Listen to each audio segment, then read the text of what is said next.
Good day, students. Welcome to a lecture on research methodology in historiography. Today, we will be learning about the definition and preconditions of historiography. Historiography is a complex concept that cannot be understood by a simple definition. Its meaning is greatly dependent on historical context. Thus, it is very important that firstly, we try to see how the concept of history evolved and how historiography eventually came to be seen as a distinctive entity. Human beings have always tried to represent the past. Even 5,000 years ago, such practices were current in ancient Egypt and Mesopotamia. While the modern concept of history didn't exist, in ancient Chinese historical tradition, there was the concept of the shi, or the person who recorded the words of the shaman. Later, this shi would become the recorder who would memorialize the words and deeds of the king. She eventually came to be synonymous with history. But here, history did not mean the past or the events of the past, but rather a record of the past. So it was mainly used to refer to historical texts. In India, the term itihas has been used to denote history, and it meant so indeed it was. However, while this phrase does seem similar to Leopold von Ranke's statement that history should try to show how it essentially was, in practice in ancient India, the term itihas encompassed a huge range of meaning. Starting from the Dharmashastra or the code of ethics to the Arthashastra or economics, itihas contained within itself Vedic literature and morality. In fact, these elements were given more importance than past events.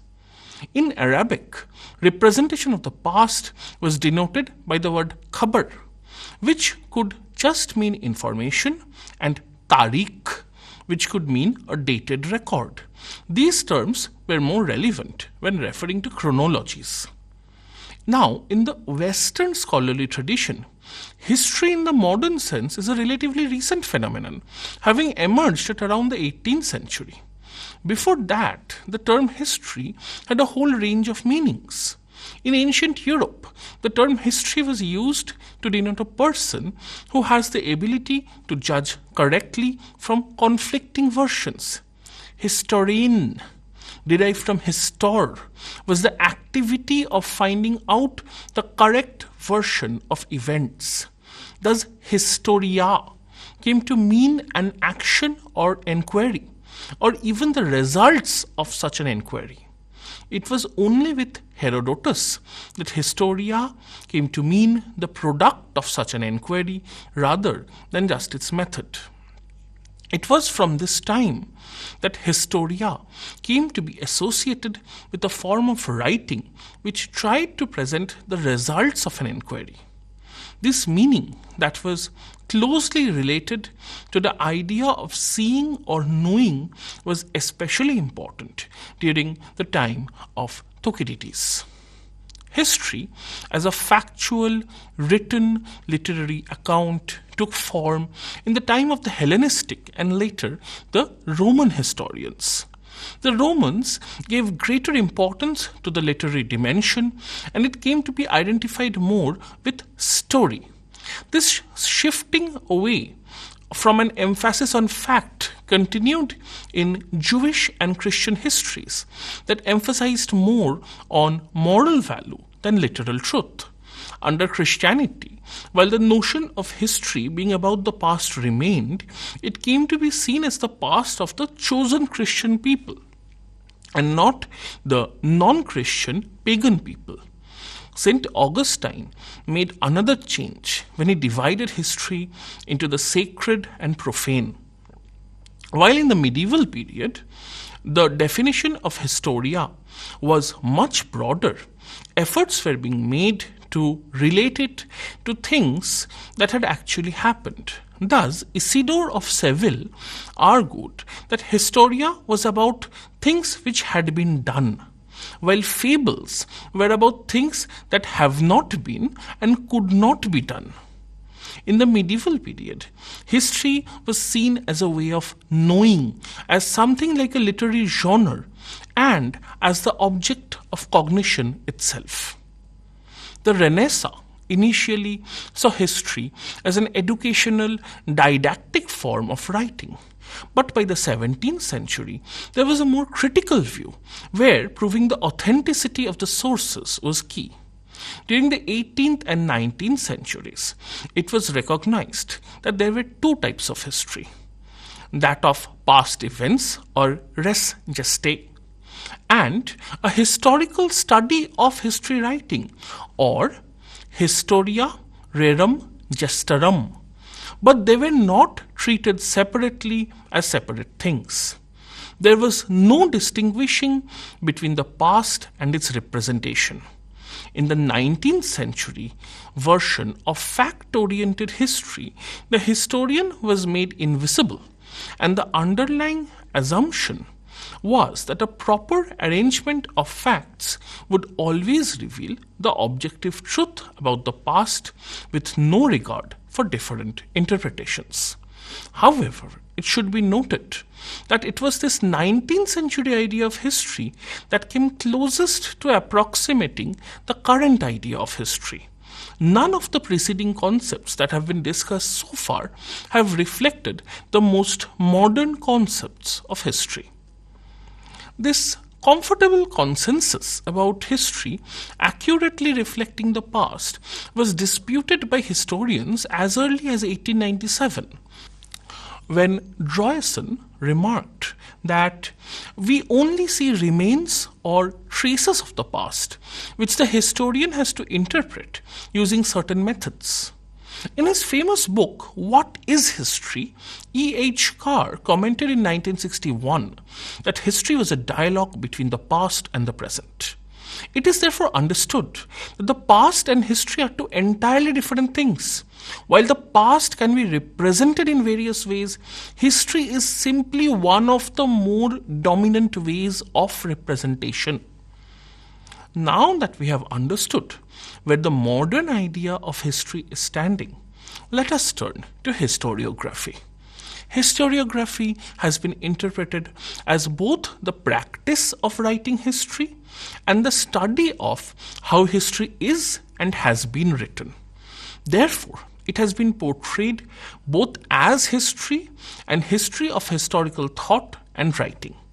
However, these are not contradictory ideas, because in its form as a historical study of history writing, historiography is indisputably a form of historical writing itself. Thus, from the Renaissance to the early 19th century, historiography and history were treated as synonyms of each other. And even now, it is very important to remember that works of historiography are themselves history texts. The notion of historiography is old and has made itself known wherever a historian has been conscious of his predecessors. We see numerous examples in the ancient world, though the first distinct work of historiography is by Lucian of Samosata of the 2nd century CE, called How History Ought to be Written. His analysis focused more on the style of writing than the substance, but it did try to set forth rules of history writing, such as the famous maxim, historians must describe the event as it really happened. He also emphasized that while other forms of poetic writing may talk about fictional issues, history must always be impartial and honest. Ideas of historiography were also present outside the West. Chinese historical tradition is particularly rich in this aspect. Liu Jizi, a historical thinker of the 7th and 8th centuries, was the author of a work called Shitong, or Comprehensive Perspectives on Historiography. And this is regarded as one of the great critical works of the period.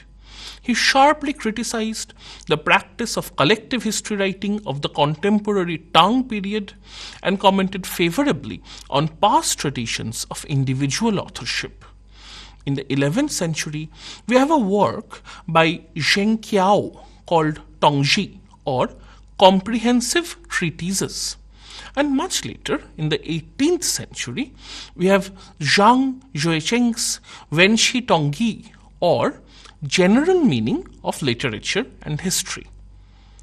Coming back to Europe, we see a revival of interest in historiography in the 16th century or the time of the ars historica or the art of history. Many authors were concerned with the historical method and were already conducting surveys of historical writings.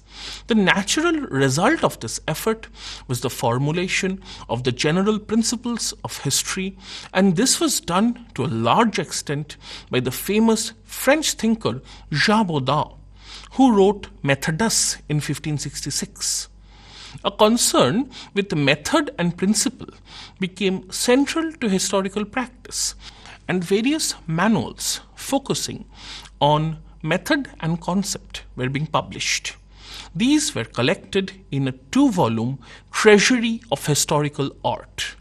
Another ambitious work was the History of Histories by La Popelinière, published in 1599, that tried to survey all earlier historical writings.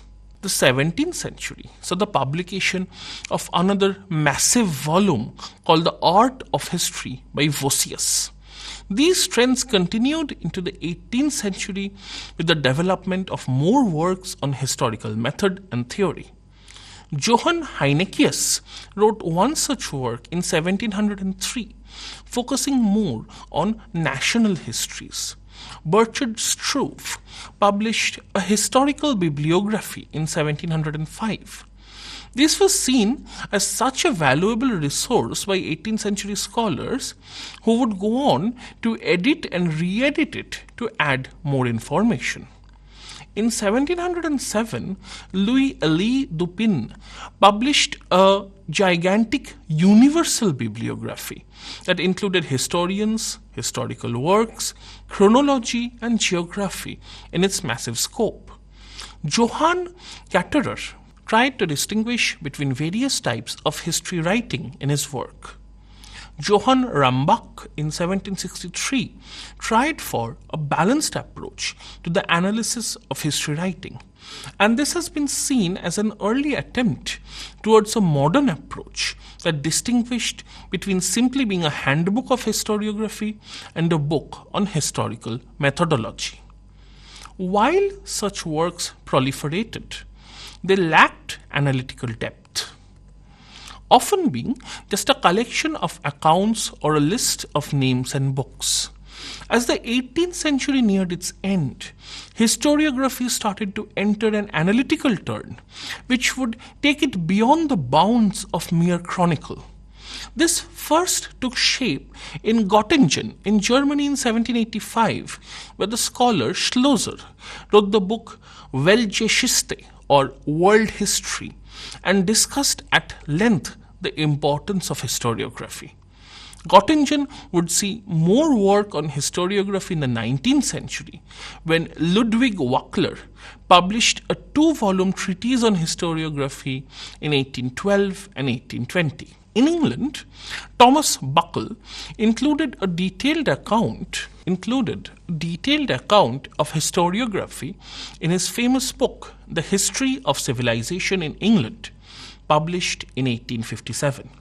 He argued that historians should not just study the past, but also pay attention to the overall development of the discipline of history.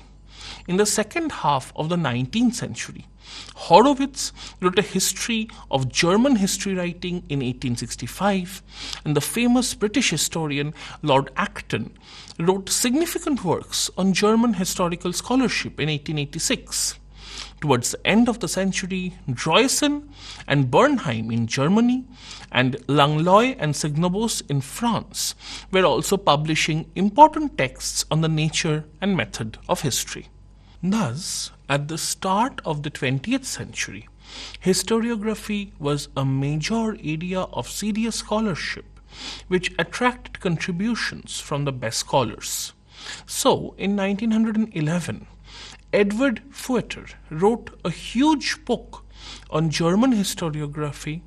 Croce, the famous Italian thinker, and Collingwood, the English philosopher, had written their own works on historiography in order to present their own thoughts on history. Other famous historians like Gooch, Shortwell, Barnes, and Thomson also presented lengthy works on historiography. It has been argued that in the first half of the 20th century, historiography was no longer just a critical study of historical works, but the study of specific fields of historical scholarship. The American historian Carl Becker went further and was more precise. He saw historiography as a type of intellectual history. To quote him, it would be worthwhile to regard historiography more simply, more resolutely, as a phase of intellectual history. To forget entirely about the role of historians to present knowledge and to concentrate wholly upon their role in the cultural pattern of their own time. Thus, Becker is moving decisively away from the ideas presented by the German historian Ranke, where the historian is simply an unbiased presenter of facts. He emphasized the need to understand historians as part of their own historical cultural context. He even went on to say that when evaluating an old text, it is less important if it is true or correct than what its significance was in the culture of the time. That is, what ideas inspired it and what effect it in turn had on those who were exposed to it. In a way, Becker anticipated the cultural turn at the end of the 20th century and the ideas of postmodernist scholars, especially when they argued that all historical works were part of intellectual history, and scholars like Hayden White were arguing that history was a form of literature and historians wrote in various genres. This brings us to an important point. Historian Michael Bentley has pointed out how the older methods of teaching historiography endangered its academic perception. He has argued that a very large part of the discipline was pointing out and criticizing the errors of older historians. This, in the second half of the 20th century, led to a devaluing of historiography. For, according to Bentley, if the older historians were so prone to error, could there really be any value in studying the works of scholars like Mommsen, Condorcet, or Stubbs? Should older texts simply be read because they form a part of the culture of the discipline? Or did they actually have anything to contribute? To answer this question required a shift in perspective to appreciate the theoretical nature of the historical discipline. In the decades of the 1960s and 1970s, there was a turn towards theory in the study and practice of history in the West. Construction of theoretical models was accompanied by an understanding that history had moved far beyond basic claims to representing the past. Historians were now not only aware, but often spoke in detail about how there were multiple pasts and they could only be represented to a certain degree of accuracy. Some historians actually cast doubt on whether it was at all possible to represent the past. This theoretical turn stimulated new ways of researching and writing history, and one of its chief consequences was a revolution in the understanding of historiography. Since ways of representing the past were now being critically analyzed, understanding the intellectual world of past generations and what influenced them to write history as they did became a major issue of research and inquiry. This, then, was the type of intellectual history that Carl Becker had talked about, where it was less important to point out that the past historian had been wrong than it was to investigate why that historian had thought and written as he did. Historiography was truly no longer just a history of histories. It was a thriving discipline in its own right, a way to look back and understand the past in a different way. Thus, we now have to look back and conclude that history and historiography have shared a close and intimate relationship. While initially historiography was a synonym for history, it evolved into being a special branch of history. It is no longer simply a history of histories, but also a study of the method and philosophy of history. And just like history itself, historiography, in its most recent forms, has questioned the Eurocentrism of the majority of Western historical scholarship. Historian George G. Eggers, in his introduction to the book, A Global History of Modern Historiography, has argued that historical scholarship as it emerged in the 20th century was a part of the historical culture and thus furthered national myths. Because of this, he emphasized the need for students of historiography to read the historical texts in their broader institutional, political, and intellectual framework.